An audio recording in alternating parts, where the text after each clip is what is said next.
is Evelynn Ogola. I'm the eldest in a family of 4. Born to one Gabriel Ricky Ogola, who is deceased. My dad passed on in 1999 when I was in Form 1. And I'm blessed to have a mom. She's called Carolina Molo. 3 siblings, 2 boys and 1 girl. I grew up in Nairobi, born and bred in Nairobi. Went to Peter Kibkosia Primary School from class 1 to class 8. Then I did my KCP and managed to go to Sega Girls in Form 1, that is in Siaya County. But being born and bred in Nairobi, of course, now going to the rural area, it was quite a challenge, and I could not cope with the life. I remember I used to fetch water from the river and carrying water on my head, and the other students used to make fun of me. They used to call me Bontao because I could not do it. I would reach school and my bucket was half empty. So the year was tough, and plus there was a lot of caning in school. I have a problem, can I say a problem or a challenge? When it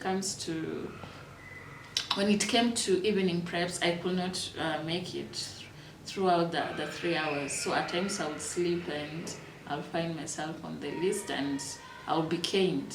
That was one of the reasons that I told my mom I will not go back to that school. So she managed to transfer me to Kamba Girls High School, that is in Kiambu County, where I joined in Form 2. And also being a new environment, it wasn't that easy, but it was better than where I was in Form 1. So yeah, I went through it. Then Form 3, I was made a class prefect, and that made me to escape the house chores and the duties, the manual work. Managed to get a good grade. Then I went to A-levels in Kampala, Uganda for 2 years. After that, I joined Makerere University in 2005, where I pursued a bachelor's degree in development studies. Life in campus and just generally in Uganda, life was fun, made friends. I discovered myself in Kampala, and yeah, and then I graduated, came back to hustle in Nairobi. That's around 2008. I remember I used to do promotion work in supermarkets so that I could get some money. So I did that. I remember also in 2009 I did census. Then in 2010 I got my first job as an office administrator at a garage. I remember my first salary was 10,000 shillings, and I was so excited, being independent and everything. That time I was still living at home with my siblings and my mom, and life wasn't that bad, but we were coping, we were managing. Then I had a very good boss. So at times he would give me transport for like a week. Then I just maneuvered. So I worked at the garage for around, before the garage, I used to do invigilation job. I worked as an invigilator at Kenya Institute of Management. I did it for around 1 year. That's when now I got the office assistant job. So life was good. I continued doing my job at the garage. It was challenging, and we were dealing with trucks.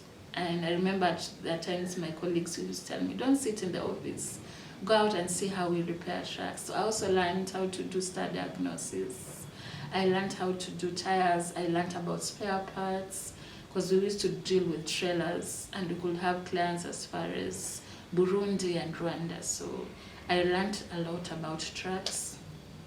So everything went well, and then around 2014 I moved out from home, started living on my own. That time I think I was around 30 or approaching 30, and for me now it was a new opportunity, freedom, and also it comes to the responsibilities. So I moved out around October 2014, started living on my own. I used to live somewhere called Pipeline in Embakasi, and I used to challenge myself. I will tell myself like every month I'll buy something for my house. I'll check around and I see like this is missing. I need to this. So I used to work very hard. I'll join chamas just to earn an extra coin. Yeah, and I remember the very first chama money I bought a home theater, and I used to put loud music because I love music. Yeah, and then come 2015, around July, I remember that time is when former President Obama had come to Kenya, and that time it was holiday in Kenya, so I decided to go visit my sister. It was around July. So I remember that day my sister and she took us out with her kids. We went swimming, then we went for lunch. And I remember that evening after swimming, I told her I was not feeling well. I had this crazy migraine that would not go away. So we went to the chemist and I explained to the pharmacist, and they gave me painkillers. So it kind of went down a little. Then I came back to Nairobi, and around August, I started feeling like I'm not myself. There's something. Because I remember I used to go to the salon, and because I had that time I had put chemical in my hair. So I would go to the salon, and whenever they try to like maybe blow dry my hair or put me inside the dryer, I would get crazy migraines. So I decided to go see a doctor. So when I went, I was told my pressure was high, so they gave me medicine for pressure, but it didn't get better.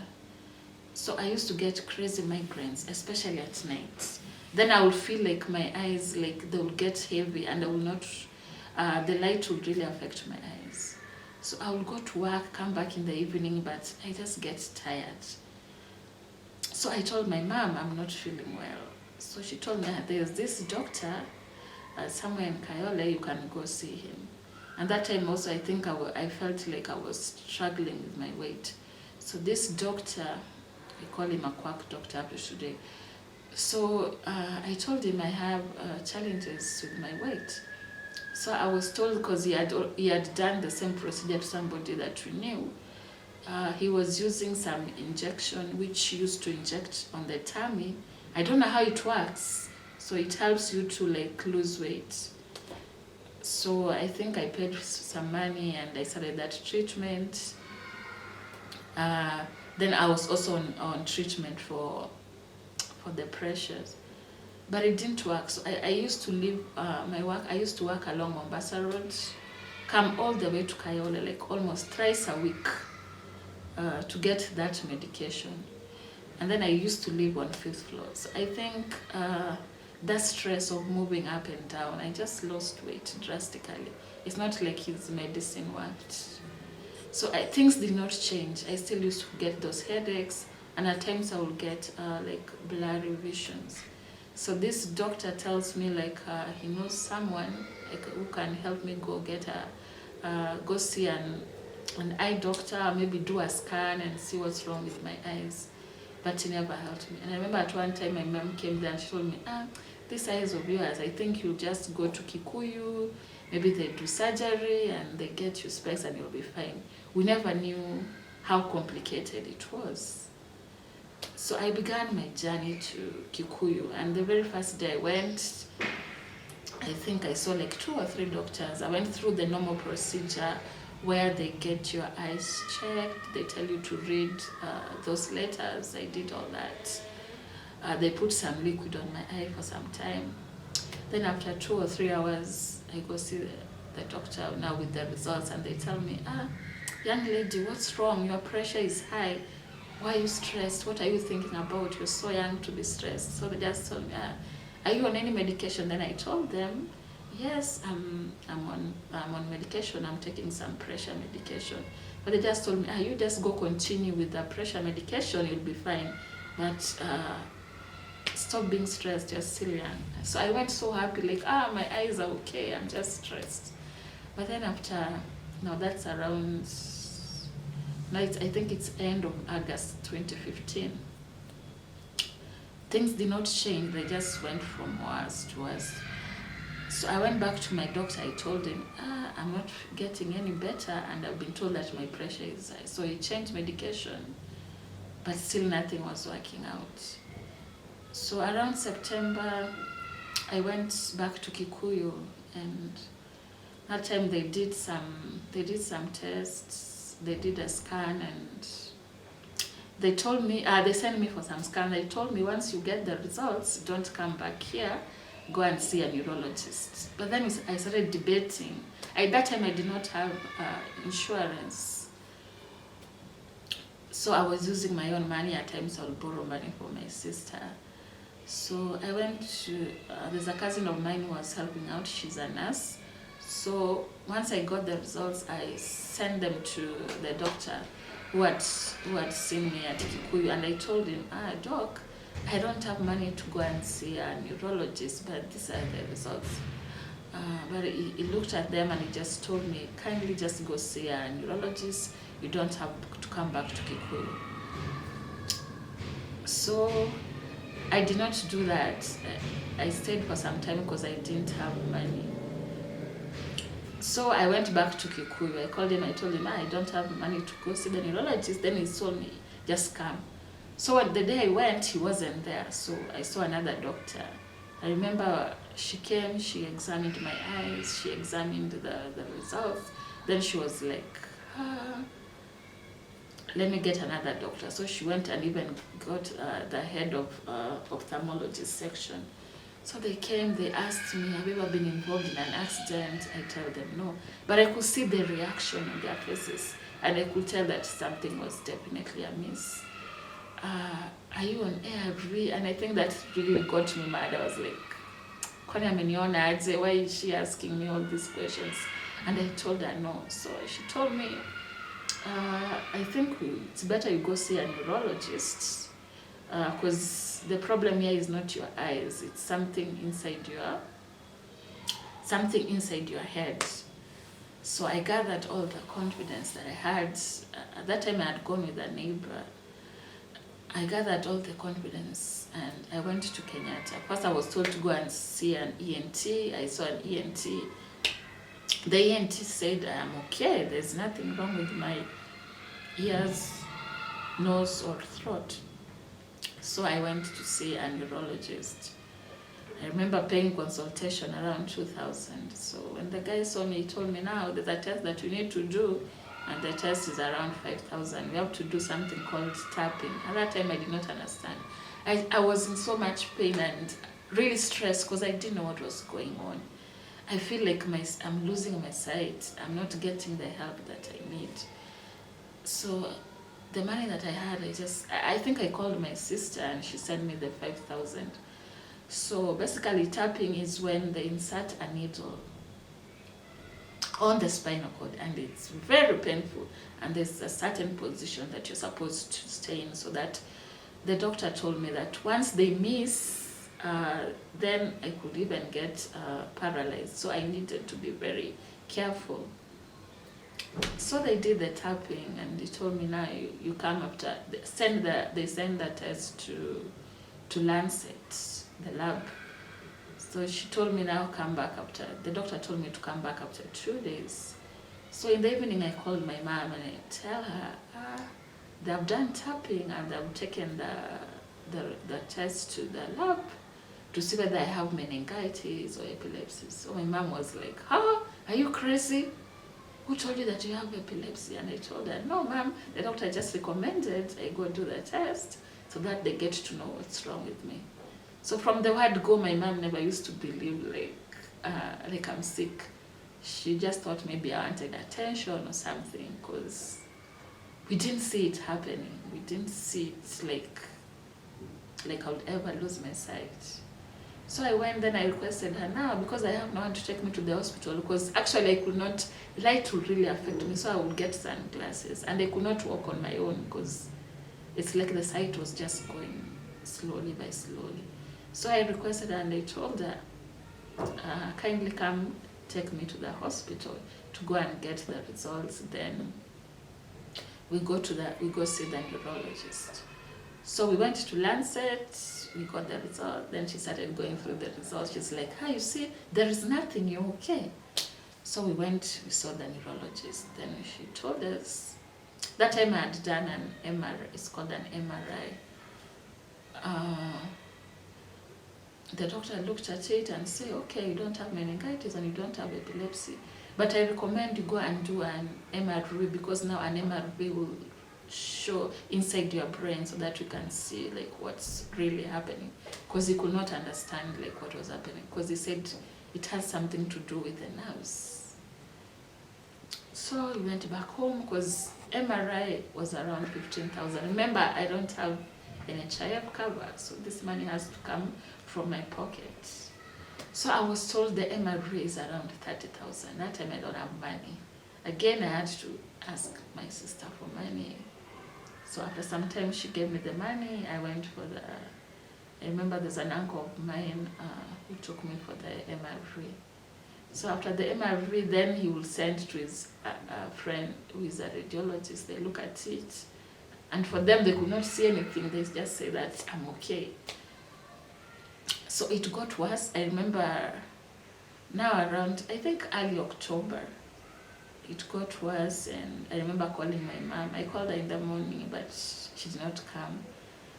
Then I called her around evening. It was really getting worse. So she came with my uncle. They took me to a hospital here in Umoja. They took me there. So then they said that I should do an MRI.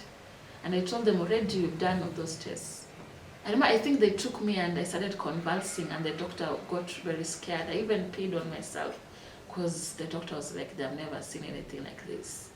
So it was serious. They gave me some medication, told me to go back the next day. So I went with all this. I went to the CT scan, with the MRI and the MRI. They looked at it and they said that I had sinuses. So immediately they started treatment. So I used to, so that time now I came back home, because they told me like there's an injection they have to give me for like 3 days. And I had to pay around 20 or so thousand. So I got the money from my boss and I paid. So I used to go there. At times my uncle would take me, or a friend of my mom would take me. So I'll sit there or lie on the bed for around 2 to 3 hours. It was like a drip. And for me, every time they would inject that drip, I felt like I'm losing my eyes, because I didn't want to see lights. So when they switched on the lights, I would shut my eyes, because I didn't want lights. Even when I came home, I didn't want to see lights. So they even brought an optician there. They wanted to give me glasses, but I told them, my problem is not glasses. I don't need glasses. My problem are the eyes, and I need to get help. So when I saw that they were not helping me, just one day I got up, I went back to my place. Yeah, and slowly by slowly, I would not even use my phone, because the light on my phone would really affect me. I could not watch movies, because I used to love watching series. I could not watch. I used to have these headaches, stiff necks, and I would just get tired. I remember there are times I had sleepless nights, and I could just take my Bible and I'd place it on my head, and I just tell God, please heal me, whatever the problem is. Let the doctors be able to diagnose the problem. Let there be a cure. So the cousin of mine who is a nurse, she's called Marianne. So at one time she came, took me, because I could no longer do things on my own. And that time we had already disagreed with my mom, because she's like, you've gone to the hospital, they've said there's nothing wrong. So she told me, your grandma, now that is my late grandma, she said, you go to the village, they give you those traditional medicines. Perhaps somebody has bewitched you. And for me, I don't believe in witchcraft. So we disagreed with my mom. I never used to talk to her. So I went with my cousin. And then I told her, she also tried. We tried buying some eye drops, but they didn't work out. So we went back to see the neurologist. So we went to see the neurologist. He read the MRI, and he told me I had a condition called hydrocephalus.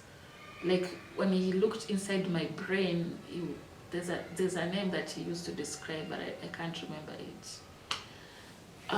Then he told me, now what we have to do tapping, because you have excess spinal cord fluid, and that fluid is the one that is slowly eating up your optic nerves. So remember, the tapping, it's very painful and it's expensive, and the doctor was like, we have to do it like every 2 weeks. So when I remember that it's expensive and I can get paralyzed, I did not go. So I just got medicine, I think they are called Diamox or something, and they used to drive me crazy. The moment I took them, I just felt weak. I lost my appetite, and I was like, no, these drugs, I'm not taking them. So I went back home with my cousin, and I remember in a span of 1 or 2 weeks that I stopped taking the medicine, and I didn't go back for tapping. So October 27th, I woke up in the morning, and I'm telling, that is 2015, I'm telling my cousin, guys, I can see Oni, I can't see. And we were laughing about it. They're like, what do you mean you can't see? I told them I can't even use my phone, I can't see. Everything is just black and white. And instead of crying or even breaking down, we were just laughing.